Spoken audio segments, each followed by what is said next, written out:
Welcome back to the Surly Talk Sports podcast, preview podcast. Ahead of Magic Round, absolutely fizzing. Cannot wait to get over to Brizzy and rip in. Of course, brought to you by the TAB and Michelob Ultra.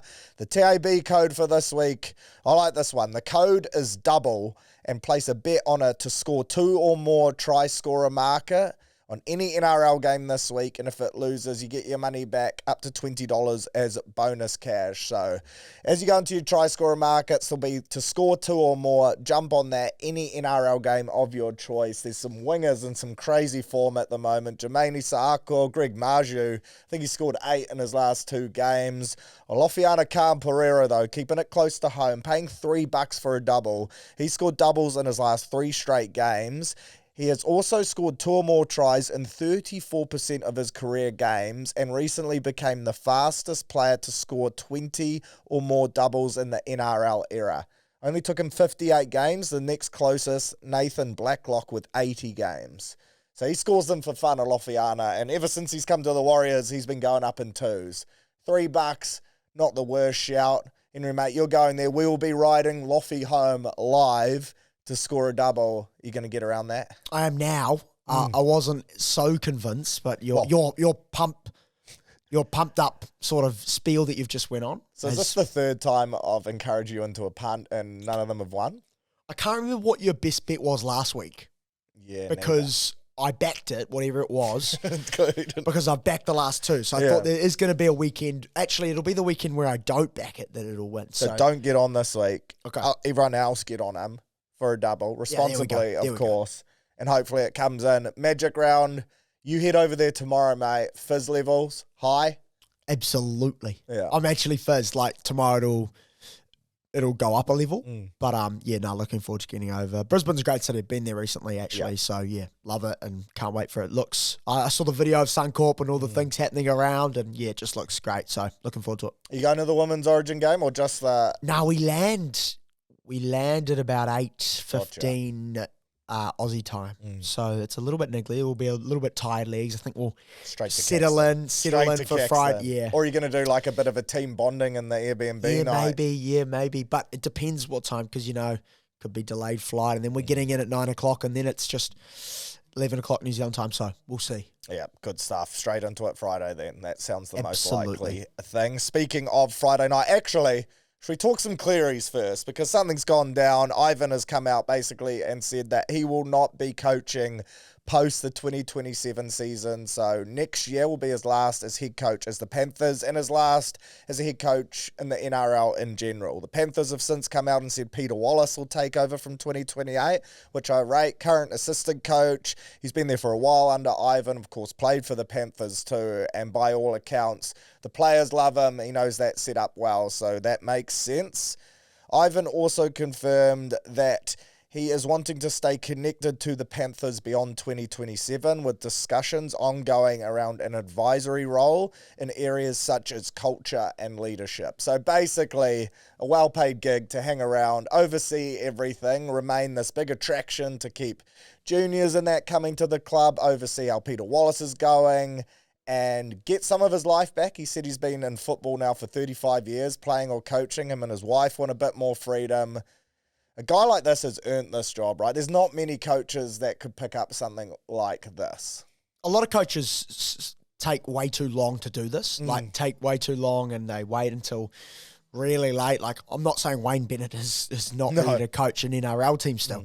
I just mean that he's done it for so long that I think Cleary's taking a different approach, going a bit earlier, sort of deciding that he's done what he wants to do, like he can take a step back. He's 100% in it. It's a great role, and you're right. It's a high-paid role to come to a couple of trainings a week, take a call from Peter Wallace maybe once every 2 days, and then there you go, play on. So, yeah, I don't think people realise like how much work goes into being an NRL 100%. head coach or just a coach in general. Like, those guys work a crazy amount of hours, and they are involved in everything from recruitment to pathways. They have to be across it all, plus team performance, player management, staff management with your coaching staff. They're constantly getting curveballs thrown at them, and it is such a performance-based career where sometimes how the team performs on the field can be outside your elements at times, right? Outside of your control because the prep's been unreal. They just have a poor performance. Then you cop it all week. It would be high stress environment and it would be pretty all consuming. And I rate how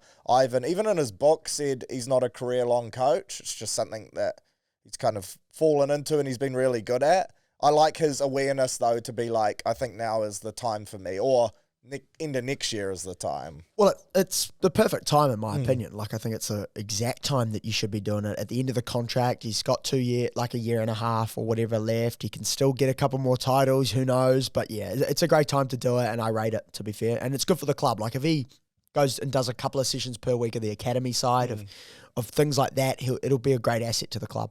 There was a 2-hour window there where I dared to believe, prior to this statement coming out from Ivan himself, they announced that he was going, and then there was a 2-hour window where I thought, holy shit, the Warriors are on here. Because I've been hot on this. I almost convinced you. I think it was first pod in March that we did.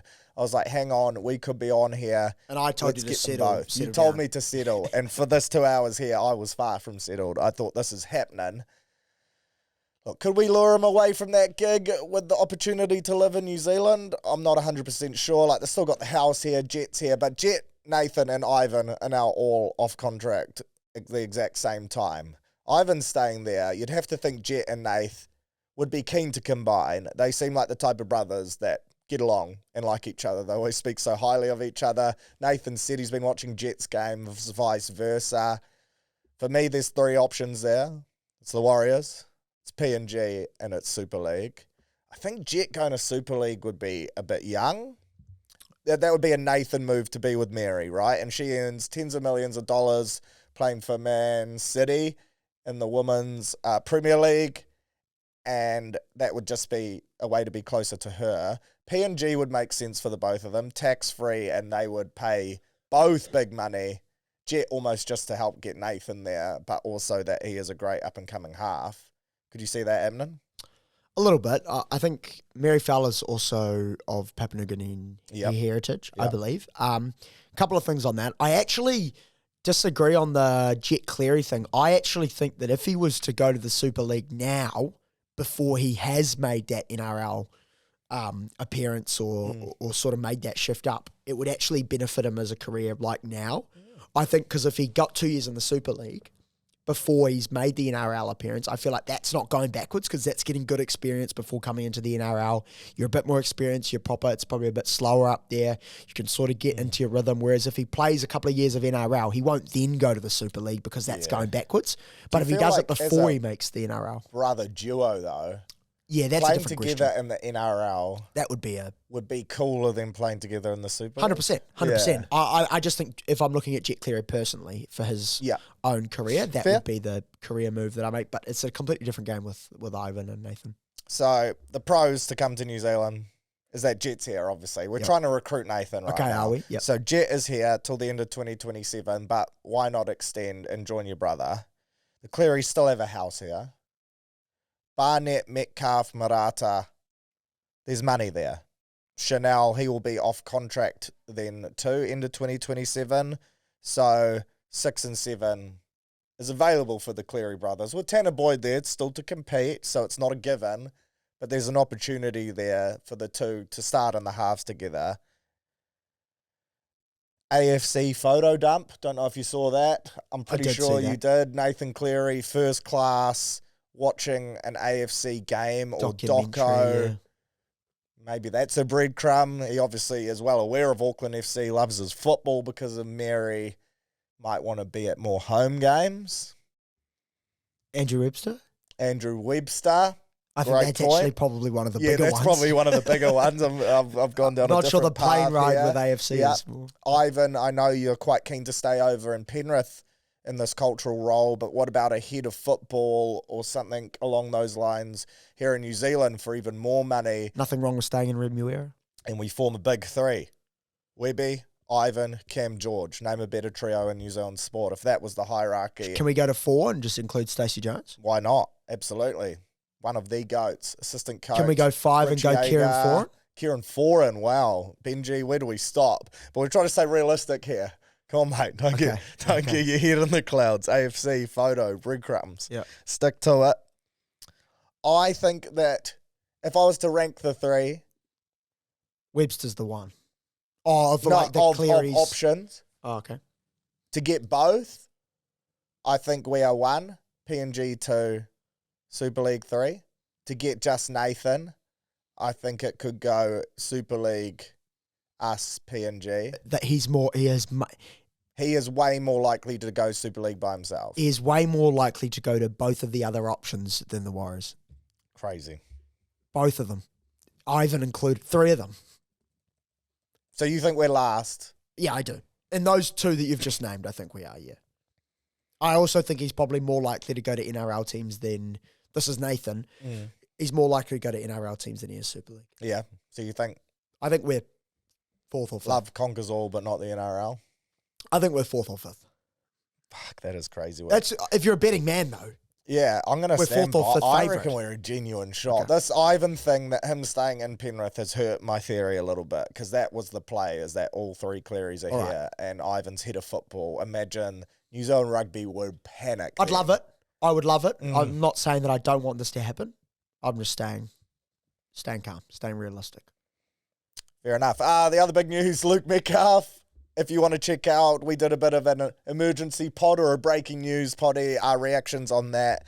Not too much has popped up since then, so if you want to hear our thoughts, check that one out. YouTube, Spotify, Apple, all that good stuff. NRL 360 on Tuesday night was saying he's not playing this week because the club, they think, has potentially told him to go away, sort his stuff out, and then come back clear-headed and play some footy. Also, they spoke on the potential injury risk and how that would, if he was to pick up an injury this week in cup footy, that would hurt his negotiations, which is always going to be there, I guess.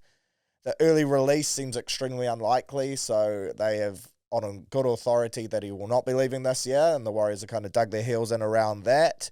And David Riccio believes CHT will re-sign for next year, and that it'll be Boyd and Chanel as our halves next year. So good news on the CHT stuff there. Thoughts on, I guess, all of that? Been talking about it all day in the office, and we just can't pick it. We can't. The more and more I hear about the story, and I know this might not go down well with a lot of Warriors fans and you included, but the more I think about this, the more I'm actually pro Luke Metcalf moving on for both the club and him, and I actually feel like this is more of a reflection on him and actually the club deciding that the best way moving forward is to get rid of Luke Metcalf. So that's where I am currently. I'm more that way until I hear from Luke, until I hear what is going to happen in the coming weeks. That's kind of where I'm at, because I'm more leaning towards it's a good club move and actually Luke should have acted a little bit differently. But that is what I'm here. That's sort of what I'm at right now. Yeah, the more the silence drags on, the more it seems like It's someone who isn't willing to compete for the jersey. So yeah, there's still more details to come out around this. I just hope he is still here for the rest of this year, purely because if one of our halves is to go down, I still think he is the next best option, regardless of whether he's going to be here in 2027 or not. But on to this week's games. Women's Origin Thursday night into 8 games of NRL action. Magic Round, Taylor Swift for rugby league fans. This is a Taylor Swift concert for rugby league fans right here. It does not get any better. Friday night, Sharks $1.53, Dogs $2.55. This is an interesting one. Dogs on a 4-game losing streak since they bet the Panthers. Last time they were on a 4-game losing streak was the end of the 2023 season. Since beating Penrith, they've been beaten by the Eels, Broncos, Cowboys and Dolphins and conceded 142 points in the process. To put that into context, they conceded 414 total points last season, finals footy included. So they've conceded 142 in a 4-week stretch. That is pretty wild. To me, they look like a team that is focusing way too much on their attack, gone away from what was made them great, which was their defense. The one time they've locked in defensively was against the Panthers, and they bet them. They look like a team that's in their own heads, scrambling and trying to come up with stuff on attack when perhaps the answer's right in front of them. Just lock down on D. Yeah, it's an odd one because when you're losing, you often revert to shit, we need to score more points. And like that's the sort of default setting in because the attack isn't going as well as maybe it was previously, and it should be with the players that they've got. That's sort of what you can think about. I agree, big time. Like if they actually front up, force some errors, get on top of it, celebrate the big moments. I think of the Warriors against the Storm, how every knock on, every tackle every stop, even when they kicked it out, we were celebrating little moments. Like we were getting on top of them through that. And I feel like the Dogs don't have that at the moment. And they are a side that you can get under, they can get under your skin. So I think they need to sort of go back to that. It's a good point. Like I think they won their first 6 straight games last year, and that looked like a culture every player would want to be involved with. Since then, hasn't looked that case for the Sharks. A double boost for them. Great to see Ronaldo Mulitalo back on the wing. He hasn't played since he suffered an ACL injury for New Zealand in the Pac Champs last October. So that's really cool. Jesse Ramian back as well. He'd been out for 4 games with a knee injury. So Talakai goes to the interchange. And Blake Brayley, unfortunate, his first missed game after playing 139 consecutive games straight. Unfortunately, that comes to an end concussion, so he is out. Cam McInnes also out with an ankle injury, replaced at lock by Jesse Colquhoun. Apparently, Perth Bears not interested in Cam McInnes anymore. That was news today too. I think they think he's a bit injury prone as of late, which is fair enough too, but he's a good player when he's on. Yeah, he's heading it down the direction of a little bit old, I think, to, I guess, fork out money for him. So, yeah that's probably where I'd go. Bulldogs, 3 big inclusions. Matty Burden back from illness at 5'8". Max King back from a jaw injury. Kurt Mann back. Also, outside backs unchanged. Jacob Kiraz still a week away from his recovery from a knee injury. So those edges that have looked really dodgy get another chance to potentially prove a point and earn the jersey in the future. Sharks have won 7 of their last 9 against the Dogs. Dogs have only won 1 of their 6 Magic Round games. Cal Idor, 7 tries in his last 3 games. Stephen Crichton, 150th NRL game. For some reason, I thought he would have played more, just because it seems like he's been around forever. This is an interesting game and a heck of a way to kick off Magic Round. I actually think these 2 Friday night games are going to be really close. Bunnies against the Dolphins as well. This suggests a high-scoring game on the way. They played round 1 at Suncorp. It was 40-30 to the Bunnies. Latrell Mitchell's back, so Latrell Siegwalt drops out. So Latrell for Latrell there. No AJ with a knee injury. For the Finns, same side that rolled the Bulldogs last week. Rabbitohs have lost 5 of their last 6 games at Suncorp, but they head into Magic Round having scored 30 or more points in their last 6 games. Jermaine Isaako, 50 points in his last 3 games. Selwyn Cobbo, 6 tries in 4 Magic Round games. If Trell plays, $1.98 underdogs for the Bunnies could be pretty good value. Yeah, I don't mind that at all. AJ's a big loss, and I'm actually disappointed because I really wanted to see him live. Yeah. Like the finishing ability and just down that left side. So, yeah, that's a little bit of a negative, but Trailback's huge. Yeah. Like, huge. Their left side attack will be humming no matter what now. So. Yeah, Marshall King off the bench again, but expect him to play that 50 to 60 minutes, and they do look a lot better of a footy side with him. They just look more solid, eh? Yeah, they defensively, a bit more calmer. Yeah. This is going to be a great game. Saturday, Tigers, Manly. Manly looking hot to trot. Tigers starting to fall back down the ladder. Injuries and 2 really bad back-to-back performances have hurt them. They've conceded 77 points in the last 2 weeks. They do get back Terrell May. He returns at prop after missing last round for personal reasons, so clearly Mrs. has had the baby, and he will want a big shift to one final last push, right, for a State of Origin Blues jersey. Latu Fainu promoted to start at hooker. Tristan Hope back to the bench. For Manly, Fogarty's back after 2 games out with a groin injury. Joey Walsh goes to the 6-man bench. Clayton Faulolo named at fullback. Tolu Kola at centre. They ended up playing there last week. They were just named the other way around, but I love Tolu in the centres. Jake Simpkin comes in at hooker for Brandon Wakeham, who was suspended. Crazy times we live in. Brandon Wakeham, one of the form hookers in the competition. Who would have thought? I know. It is crazy. I like that Kohler move too. Yeah. I'm a big fan of Kohler in my fantasy team, so I'd like to see him go strong. Wait, so you're saying Faulolo is at fullback? Kohler at centre. Was that named last week, did you say? It was named... The other way. The other way, and they just swapped. And they switched, so Kohler was centre last week. Yeah, that's right. Yeah. And I do wonder too if that's a last-minute Origin push. For Kohler? Yeah. Because there's this talk, Crichton potentially going to a wing, that opens up a Yeah, centre spot. but you wouldn't Stags put or Kohler. You wouldn't put Kohler at centre and Stephen on the wing, would you? You wouldn't think so. No, like logically, that doesn't really make a lot of sense, does it? Yeah, Kreider played a fair bit of wing for the Panthers coming through, but he's one of the best defensive centres in the game, regardless of being currently out of form. I think that's a product of the environment that he is in. Tigers have won 4 from 6 at Magic Round. Manly have won 7 of their last 9 against the Tigers. Lehigh Hopewadi is your try scorer here. He is on a 6-game try-scoring streak. He could be a good one for that double code as well. Roosters, Cows. Lindsay Collins back for the Roosters, so Spencer Leniu goes back to the bench. Good to see him come out and make a statement and say, I'm all in at the Roosters, I'm not going anywhere, which was quite refreshing these days. Connor Watson starts at lock in place of Victor Radley, who got suspended last week. Probably should have got suspended the week before. Yeah. So maybe that was a bit of a make-up I'm surprised. I'm surprised Victor Radley's that bloke's never suspended, never. Or injured. He's always available. Did you see his reaction, though, live on... Yeah, was it Matty Johns? Good, on Matty Johns. No, I think it was... Was it Matty Johns? No, he was on the Fox League crew the night after his game, or 2 nights after his game, right. I think. And he was like, really? Like, he looked so surprised. Him as a potential panelist, He actually spoke quite well, though. Okay. He was okay. Looks can be deceiving. No other changes for the Roosters. They're on a 6-game winning streak. For the Cows, Tommy Dearden sidelined, of course. Jake Clifford. I also wanted to see him. Yeah. Tommy Dearden at Magic Round. I haven't seen him live. As a Queensland fan, you would, Absolutely. Clifford to halfback. Liam Sutton, NRL debut at 5'8". So I thought they might have gone Jackson Perdue there, but they've refused to do that. They're sticking strong and they're giving this young buck a debut, so that's pretty cool. Matty Lodge into the starting side for Jason Taumalolo, who is being rested. Interesting time to do that. Obviously broke the appearance record last week. You'd have to think he's carrying some Did he have a big night or something?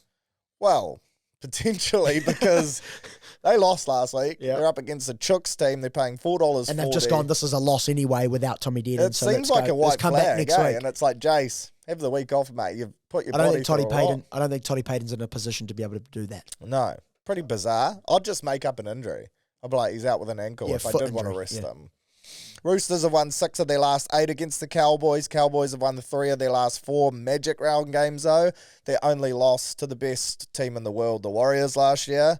Roosters have scored at least 6 tries in each of their last 6 games, scoring points for fun. Para, Storm. Geez, was last week a turning point for the Storm? I guess we'll find out. They're taking on a difficult Parramatta side too, who have shown they've upset potential multiple times throughout this season. Eels, same 19 as last week. Jonah Pezzett served that ban. He's available. But Jason Riles has said Ronald Volkman's in good form at the moment, and I rate how he's sticking by him. I'm sure Jonah won't be overly fizzed with that. For the Storm, so far Longall cleared to play. Moses Leo comes on the wing for Hugo Peel, who is out with a knee injury. I hope Moses has a good game because he's had a pretty roller coaster first couple years to his NRL career. Yeah, absolutely. I'm really looking forward to this game. I feel like there'll be a little bit of niggle. The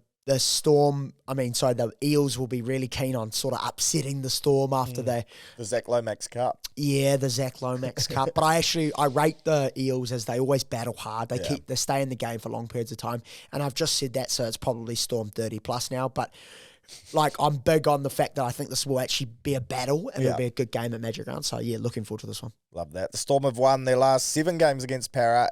Para have lost 5 of their 6 Magic Round games. Josh Addo-Carr, leading all-time Magic Round try scorer. I think he'll be my punt for He's 2. your double? He'll be my double. Harry Grant, 10 tries in his last 8 games against Para. He's paying $3.10. Good player. Not the worst shout. Looked good last week. So he could be a good get-on. Super Sunday, this is where it really heats up. Not the Titans night game, the one after, but we'll rip into the Titans Knights now. The Knights piled on the points in recent weeks. 86 points in the last 2 games. Their left edge looking insane. They will want to be going 3 in a row here. For the Titans, Josh Hannay, same starting side that went down to the Roosters. Zane Harrison again wearing the 7, and Oliver Pascoe at 9. Welcome to my fantasy team, young lad. About 360k I bought him in for this week. 77 points he said last week. That was enough to get him into Surly Soldiers, a team that is struggling, but I'm hoping an injection of young, fresh talent, a nice ball-running 9, might help unlock the potential that the squad possesses that we're just not quite delivering to at the moment. Yeah, not exactly delivering. I'm just having a look in our Sport Nation League that you were lucky enough to get an invite into. Yeah, last. And up the wires, Ben Searle, 12th out of 16. Oh, 4-6 record, 1-4 in the last 5 rounds, which is not a good stat. No. That's the old stat Also, that you bring out on the going podcast. Well, obviously got off to a pretty hot start. Yeah, but the best thing about this, you're 4-6, you're only 1 game off the top 8. There is, in this league, there is 1, 2, 3, 4, 5, 6. There are 6 teams 5-5. So you're only 1 game off the top 8. Compressed ladder. I will use a quote from Sean Johnson, who I played golf with today, and he used this to describe his golf game. It's not how the plane takes off, it's how it lands. So sometimes you can have a shit start. No one remembers the takeoff. No, you don't. The landing is the crucial part. That's where things you need to go well. And that's where the big dogs stand up. So I'm ready to land. You watch over the next few weeks. I'm in cruise control at the moment. Flight mode's on. But once it comes landing time, I really hope I step things up. I'm looking forward to absolutely heckling players at Magic Round, like the ones that are in my fantasy team, that are not in my fantasy team. Oh, gotcha. Like, I'm up You're against. You're going to back fence it, eh? Reed Marnie and like players like that. Jeez, you've got to be careful heckling Reed. Oh, I reckon he'd throw him. I reckon he would throw him. The Knights, they've gone the same starting team, fair enough too. They've lost their last 4 games at Suncorp. They have won 4 of their 5 Magic Round games though, so I don't know how that works. Perhaps that first stat was wrong. Wait, sorry, read that out again. Oh, sorry, the Titans have lost their last 4 games at Suncorp. Knights have won 4 of their last 5 Magic Round games. Philip Sammy, the Sandwich, 8 tries in his last 9 games against the Knights. Greg Marju, 8 tries in his last 2 games. Mo Fotuaika equalled the club's all-time appearance record for the Titans. Interesting one there. Mofo, he's a great player. He is. Good in my fantasy team over a number of years. Yeah. Not so great at these days. No. But it's good. It's good achievement. Yeah, he's always done well in the Queensland jersey too. He's always ripped in Origin. Warriors $1.65, Broncos $2.25. This is the exciting one. So good to have Warriors footy back. Bye rounds, great for the players, shit for us fans. Yeah, a little bit less anxiety, though, actually, over the weekend for the Warriors and for NRL as a whole. It was kind of nice to sit back, but, geez, we'll be up for it. We'll be up for it on Sunday. Mate, Warriors fans are diehard every single week, but if you give us the Broncos at Suncorp off a bye, there is going to be chaos. Oh, it's going to be good, man. I cannot wait. Lord Alfred, going to be a full takeover, Wars fans. It's going to be a march down Caxton Street. I believe the Broncos are trying to organise their own march. But they don't have the mana. They're calling it the Stampede. Which, look, it makes sense. Broncos, Stampede. Yeah. But I think we're going to outnumber them. This is going to be a doozy. We have not beat the Broncos in Brisbane since 2018. Wow. I still have not forgiven those fucking forward passes in the prelim. Reece Walsh looked like he was playing for the Denver Broncos, not the Brisbane Broncos. That shit was crook, and I will never get over it, and I still want revenge. Even though we've bet them since here, I still want to beat them over there so badly. The best thing I've seen is that the NRL commentators at that point for that forward pass weren't exactly biased because they did say it. That's forward. That is forward. That is forward. The Sport Nation commentary, Sammy Hewitt. Oh, yeah, he lost it, absolutely lost it. If you haven't seen that bit of commentary, you need to go in it. He absolutely lost it. It was one of the best commentary bits I've seen. Unbiased, of course, because that was factual. But, yeah, no, I won't forgive them for that, ever. Hopefully they get some shit calls this weekend. Yeah. Absolutely. I am in on that. For the Warriors, backline fairly similar. The one change being Ali Lautoa slots in for Roger, who is out with that AC joint injury. Roger training but not doing contact. He's listed as TBC, him and Chance, on the injury report. I don't believe it's a crazy thing. I think it's a 2 to 3 weeker, but just still finding it all out. Sad to see Chance still out with that neck. He was hoping to play the week after, and it's kind of just dragging on. So he's obviously trying to get that one right. For the forward pack, Mitchie Barnett back from concussion, starts at prop. Interesting one. Jacko Ford obviously playing so well at the moment. Mitch is obviously our co-captain, so it's hard to keep him on the bench. I actually liked that rotation, though. I think Barnett is most effective playing 70 to 80 minutes and starting and doing so. He does his best work when other opposition middles are fatigued, right? And he's not a so much an impact guy as he is a workhorse throughout the game. So I'm really interested to see if he can have the same effect throughout this one. Whereas Barnett, I think, has the potential to have massive impact off the bench. So that's certainly a watch. I get that Jacko Ford has played massive minutes, and this could be a load management thing off the back of a bye. Maybe he only gets 40-odd minutes this week, and it builds from there. It could be Barnett pushing for an Origin spot. Webster has said that he wants as many guys as we can playing Origin. He believes it makes them better players, so maybe this is Mitch making a final push and saying, I'm starting this week, I'm good to go. But yeah, it'll be interesting because I truly believe we get the best out of Jacko when it's not 30 to 40 minutes, it's 70 to 80 minute stints. Yeah, it's going to be an interesting rotation. We've got to be beating this Broncos side. Like, I know that we haven't in recent years in Brisbane, and I know that it's Magic Round and it's a shiny new game and it's off a bye, but let's be serious. If we're proper contenders, or if we're properly going to try to win this competition, we have to win games like this. Like, if you look at the Broncos side, 1 to 13, or even to 17, 18, 19, we should be beating this side. Yeah, we should be. We've got Wade back, of course. Concussion, he didn't actually miss a game, but that bye came at the perfect time. Left during that Eels game. Tanner Stowers-Smith back from the hamstring too. This team is stacked, man. Tamare Martin, the playmaker on the bench. Luke Metcalf, as we said, not listed in either team. Marata Neokore playing cup. There's just so much quality in the club at the moment. I reckon we go over there and we get the job done. No Payne Haas for the Bronx. They've still got threats. Adam Reynolds back. Xavier Willison moves into the front row. Of course, Reece Walsh is there. Ben Hunt back. I think the keys to me is win the middle. Our forward pack, both starting and bench, on paper overpowers them, and on evidence from what we've seen from the team so far, overpowers them. Willison and Kerrigan won't make it easy, but as long as we dominate possession, we complete high, we get into our kicks, we will be perfectly fine. For the Broncos, they can make errors. They play that razzle-dazzle style of footy, right? 55% completion rate last week. They will throw the ball around.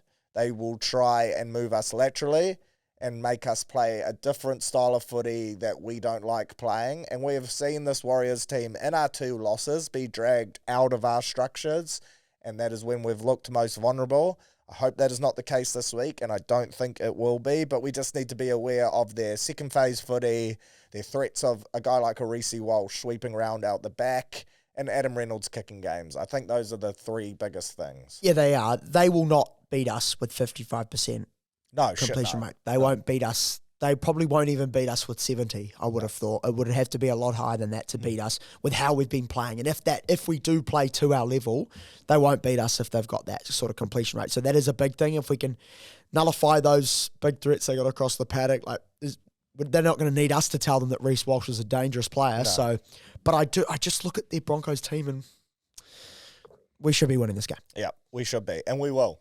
And I'm looking forward to it. I cannot wait. Warriors fans in that Warriors section at Magic Round is so truly crazy. One of the best feelings in terms of live sport. Just being surrounded by thousands of other Warriors fans just losing it. We always go good at Magic Round. It's been a happy hunting ground for us over the last couple of years. Bet Penrith in a famous win when it looked like we had no one basically available. Then we bet the Cows last year in a high scorer. This is just the best weekend, as good as it gets, and Warriors fans do it so well. I cannot wait for Sunday. Yeah, absolutely. Can't wait. Rip in. I'm excited for you to experience it. Panthers, Dragons to finish us out. Holy cricket score. The line is 26.5. I don't think that is going to be enough. This could get ugly. The Panthers, just the one change for them, and it's Jack Cogger coming back into the 14 jersey. For the Dragons, Kyle Flanagan recall in the 7. Cade Reed, finger injury. They said he could be out for 6 to 8 weeks. So that is a blow. Moses Sully returns from a back injury. Sloan to the bench. Christian Tuipulotu on the wing.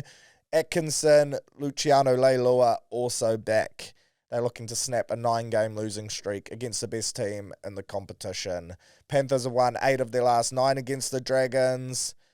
The Dragons have conceded 106 points in their last 2 games. Yeah, how good. The Chin, all in for the Chin. He scored 7 tries in his last 7 games against the Dragons. Damien Cook's 250th. Maybe that gives them a little bit of inspiration. It's a great milestone. I think this could be ugly, and I wouldn't be surprised if this stadium is 7/8 empty for the last game of the weekend. I might be one of the 8th that is there. Oh, I'm leaving. I don't know. Maybe. If you're going to travel that far, I feel like I might want to see Nathan Cleary play live. I haven't. I'm not sure I have yet. There you go. So, Geez, you're going quite player-specific this weekend, aren't you? You've got like a full itinerary. The chin is just... He's just a brilliant footballer. You're like Mitch Kenny with his bird watching, and you're ticking off lists here. You got the binoculars.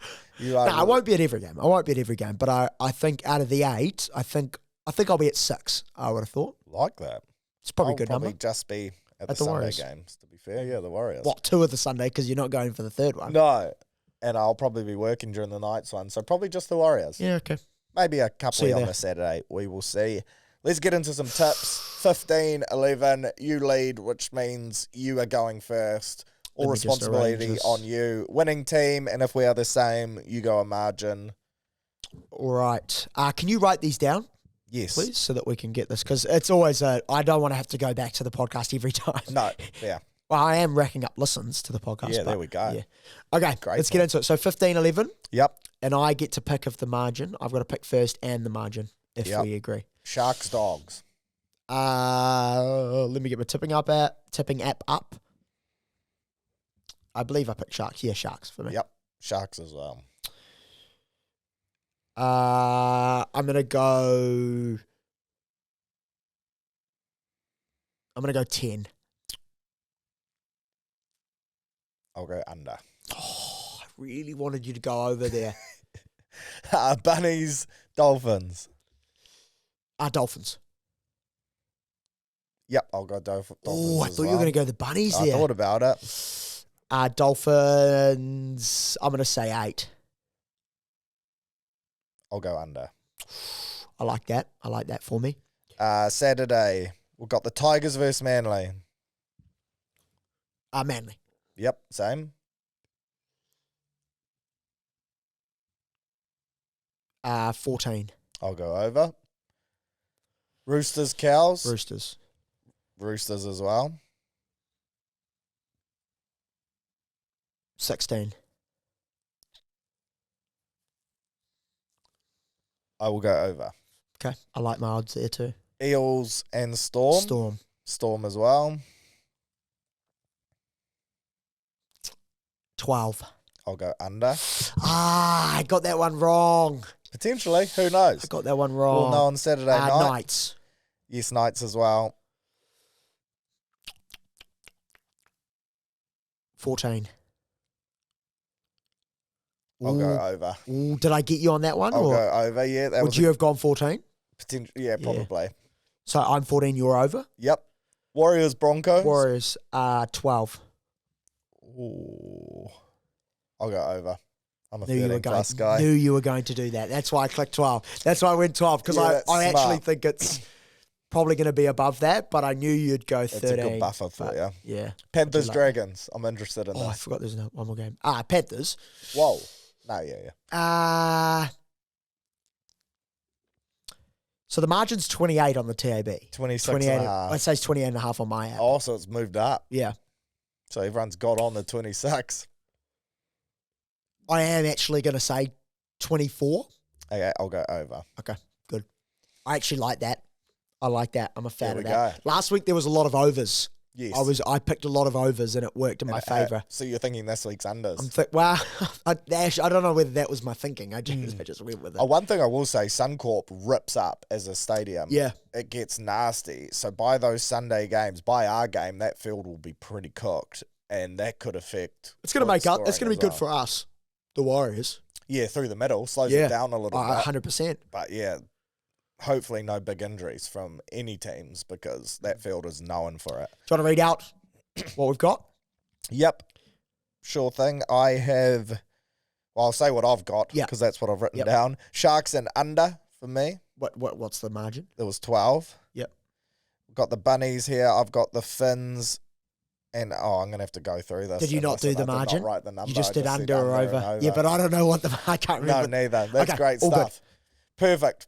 Listen back. Hopefully you remember. 15-11. Come on. There we go. Dave Rennie. Yes. Bit of a second press conference for him, I guess, as All Blacks coach. But this one, he gave a few more insights into what's going on at the moment. Of course, the Graham Henry announcement of him as a selector. I love that. Do you? Yeah, I'm a big fan of that. I love too how he spoke to Graham. Graham said, look, I think we need to have a chat about some players. I've got 60. Yeah, how good is that? What a guy. That is just a bloke that loves his footy, clearly still is so invested and sees a lot of things in players that potentially other people don't see. And that excites me. Just the fact that he has clearly got a decent amount of intel on that many players means he is looking far and wide. And if you're playing well in Super Rugby, chances are you're in that 60. Yeah, 100%. Couple of things of Graham Henry. First of all, he's one of selectors, so I'm of the belief and understand that Dave Rennie and Neil Barnes will be the two selectors representing the coaching group. And a bit like Steve Hansen had Grant Fox. Imagine Ryan. Grant Fox for all of his time as an outside selection. You never really saw Grant Fox. You never really spoke to the media. I think that's Graham Henry's role. So Neil Barnes is his 2IC, as well as Dave Rennie will sort of represent the coaching group, and Sir Graham Henry will have an outside point of view, which is good. He won't be in the environment as much. He'll just be watching purely from afar, and that is a good thing, I feel, because it's outside the environment. You don't know the environment. You're purely selecting on what you're seeing, and it's an outside voice that will be combative. Like, there'll be robust conversations between the selection group that will get the best out of the All Blacks, I would have thought. So, yeah, I'm very much of the belief that it's a good move for the All Blacks. Big Brodie Retallick fan. I've written 3 takeaways from this Dave Rennie thing, and my first one was Graham Henry. My second one is big Brodie Retallick fan. And he said it's not going to be this year, but he never thought it was going to be, but that he is still hopeful that we could get him either back for a World Cup or that New Zealand Rugby would look to tinker some rules for a guy who has done so much for New Zealand Rugby already to make him available for the World Cup. I'm a fan of it. As Rennie said, he is still the best lock in the world, and that's a big call. I don't know if it's quite still that, but he is still one of the best locks in our country, that's for damn sure. Leading try scorer in Japanese rugby, but still does the hard stuff. Rennie said he still trains as hard as he's ever trained, and I trust that he's the ultimate professional, and I think if you chucked him back in the All Blacks environment now, he would probably be a starting lock for us. Yeah, I agree. I am into it. I'm into it as well. He is a huge fan. He's a huge fan of Brodie Retallick. And people have got to forget that he did score 19 tries or something in Japan, which is just a nut stat. I know it's not the level of Super Rugby. No, but it is getting better. But it is getting better. And I just think as a whole, it shows that he's at least in form. Yeah. Some crazy statements about how the big man wasn't ready for 6 weeks in South Africa because the longest travel that they do in Japan is an hour and a half on a train. And they stay for one night or something like that. So he's like, he wasn't keen on 6 weeks in Africa. Is that because he's got a young... Yeah, 150 nights in hotels apparently the All Blacks have this year, which is nuts in itself if you think that a lot of, 4 months of the year is Super Rugby anyway, so that only leaves 8 months and 150 days, so you do the math there. Which is crazy because some people look at that and be like, that would be so cool. But it's not when you've probably got a young family. Would wear off so quickly, even just that hotel life. 150 nights, that is wild. Couple things on Brodie. It's interesting. I think Dave Rennie has to be careful with how because he's big on it. He's big on it. And I'm not saying it's a bad thing, but Razor was huge on bringing Richie Mo'unga back, clearly, and he was very, very public about that.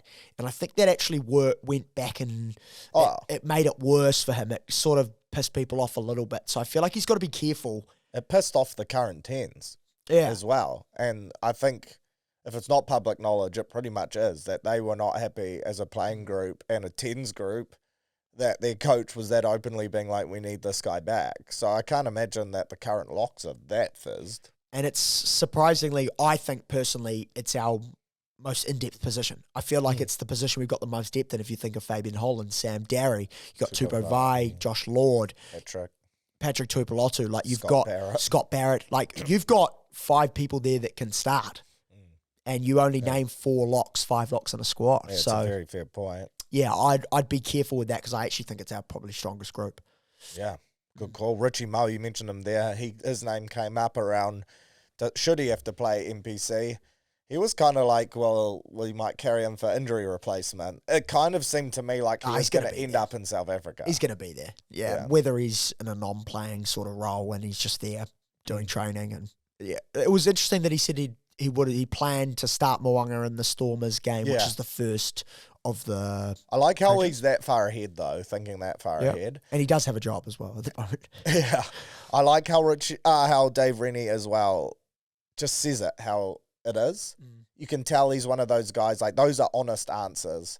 He's not thinking, shit, I better not say this. And he even said about Brody, he was like, well, this is a bit of a conflict because I'm currently coaching the teams out in Kobe Japan. wouldn't be too excited. Kobe wouldn't be too excited with this chat, but I'm keen to get him back to New Zealand. Like, he is pretty old school, and Barnes certainly is as well, but I feel like the communication we're going to get from the coaching group is going to be very direct and honest, and as a fan, it's kind of refreshing.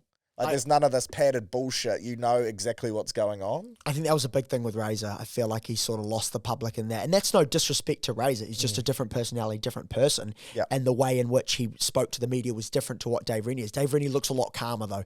And you understand it. There's a couple of good comments on and he's like, I actually understand what Dave Rennie's saying, was one of the comments. And it resonated with me because I was like, actually, it's a good point. So if you imagine him in a meeting with no bullshit Barnesy, and Sir Graham Henry discussing about selections, there'll be no stone unturned there. It could be the shortest meeting with the fewest words said too. But it could be just confidence, right? Yeah, and I feel confident with that group. I'm excited to see how it all plays out. Chiefs Landers, first up Friday night for this week's Super Rugby. This and the Blues Canes are the two games, and probably the only two we'll really cover in any depth. Yep. Force Reds, I do like the Force in that one. And I like the draw to beat the Tars, which is going to make the ladder very interesting, and it's an exciting race home in Super Rugby, that's for damn sure. Landers need to beat the Chiefs and beat the Canes in order to make the playoffs. I think that they are done, but if they could get up to Hamilton this weekend, that would be a massive scalp for them to claim. Yeah, I'd be interested to see some All Black players that'll be playing very, very well in this game. I would have thought Dave Rennie and the coaching staff will be in attendance while he's still here in the country. So wouldn't be surprised if we're talking about Caleb Tangitau, Damien McKenzie and Tupou Vai on Monday morning. Yeah. But yeah, this is a big game. Wallace Satiti, Luke Jacobson, Simon Parker, Xavier Rowe, and the big probably decision is Josh Jacob at 10 and Damien McKenzie at 15. Thoughts? I actually like it considering who's out at the moment for them. Obviously, no Leroy Carter, no Imone, no Etienne. I think this is their strongest 10-15 combination that they can roll out. And I'm excited to see how they go together. I'm a big Josh Jacob fan. And I'm really excited to see him play next year when he's got the keys. But this is a big couple. Like, if this is what they're going to roll with now, then this could be a huge end to the year for him in what is arguably their most important position. If we think of what Dave Rennie said in the press conference about Richie Mo'unga, and then the fact that he's been at Chiefs training this week and that he's going to be in attendance this weekend, has he told John O'Gibbs to put him at fullback? Like, is that a thing? Or am I completely misreading this? Could well be. Of course, John O'Gibbs would have to factor in what's best for his team. They're trying to lock down home playoffs right here. But yeah, D-back is outstanding in both positions. So, there could be something. If he's keen on Richie Mo'unga starting, then he could be going Damien McKenzie at fullback. Who knows? I'm just floating that idea. For the Highlanders, Thomas Lavanini, Ethan de Groot, Jack Taylor, Angus Tatavau. A little bit of a weaker loose forward trio. It's a big game for them against the likes of Luke Jacobson and Wallace Satiti. For their Cam Miller, Timothy Tavatava Nawai, and the back three, Caleb Tangitau, though. Did you see the suspension? Yeah, I was a little bit gutted, I was a little bit gutted at this one. I thought it was pretty harsh. But I guess letter of the law. But then what about Caleb Tangitau 3 weeks ago against the Blues? Exactly, that was crazy. So, yeah, conflicting for sure.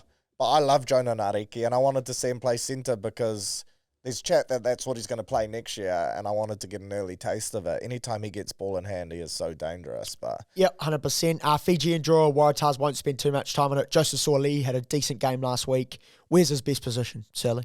I think it's on the wing. Right. I do. But he makes this Tars team so much better whenever he's there, and he is playing unbelievably well in the centres. Okay.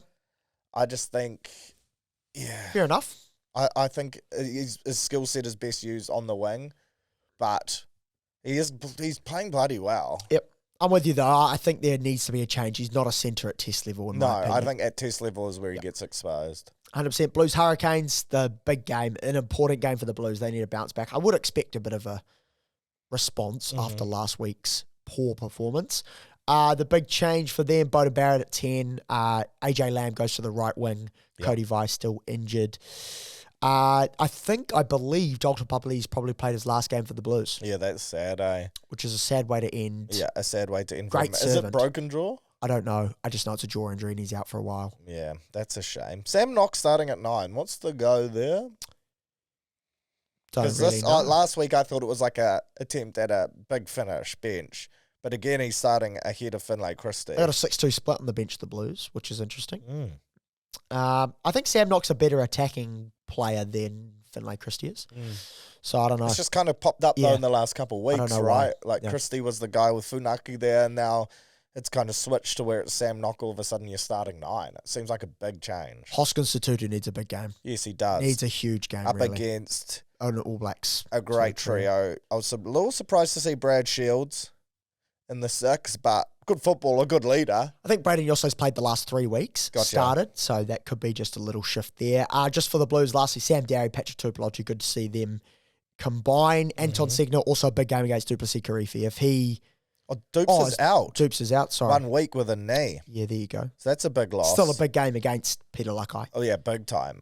No Roy Gard, obviously, still 2 to 3 weeks away. Him and Dupes gone. Blues home ground advantage. Do you think that really brings them back in? They're $2.40 underdogs. I mean, they're a different side without Cameron Roy Gard, obviously. Yesterday, when there was still chat around Love potentially not playing, I thought they were great value at, $2.50-ish. They've come in a touch, but I think this game could really be separated between under 5 points. The Blues are going to be much more up for it than they were against Crusaders. They were just poor in a lot of facets of the game in that one. So that'll be interesting. Kinina Hola on the left wing for the Hurricanes. Finneganganofo got to the other side. Not sure he was that pleased going to the other side last week when all of the tries were down the right side. Then he went there and then all the tries were on the left side. So is Morby the first guy to score 4 and not be in the team?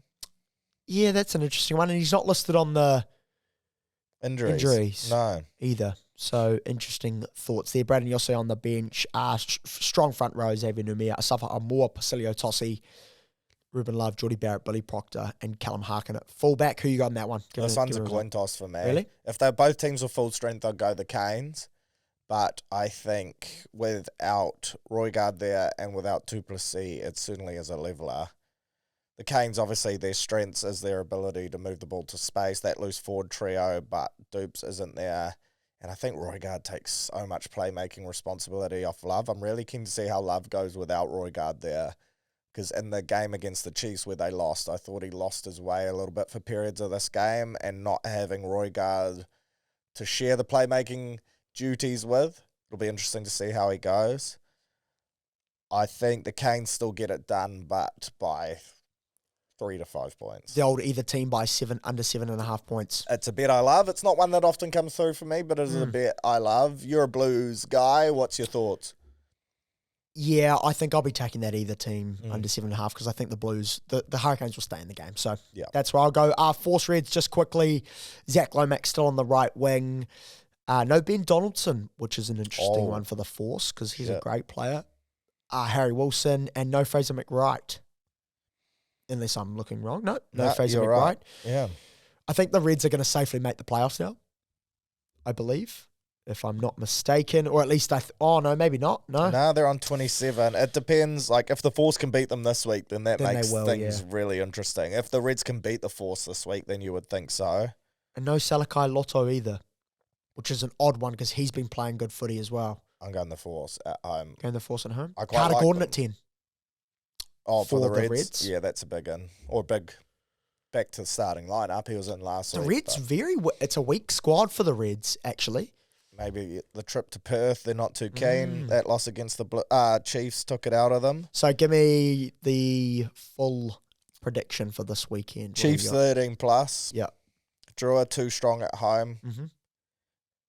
Canes but my bet is under 7.5 either team. Yeah. I'll go Canes head to head and I'll go the Force 1 to 12. Love it. Beautiful. Magic round. If we see you there, Let's have a beer. Come and say hello. Yeah, we can't wait to rip in. Shout out to Cam Jones as well. I mentioned my golf game before. He shot 24 through 9 holes at Pupuki this afternoon. Good footballer. Insane stuff right there. Fair to say I did not shoot that, but still had fun either way. But hope to see you at Magic Round. Otherwise, we'll catch you back here for Surly Set of 6. Probably on the Tuesday next week, to be fair. Yeah, we'll keep you waiting a little bit. Yeah, we both get back Monday. I got League Lounge Monday night. We'll probably be knackered. So let's roll with the Tuesday. And the review pod on the Tuesday too. But enjoy your weekend. Enjoy your Wars and Super Rugby footy. Go the Mighty Warriors.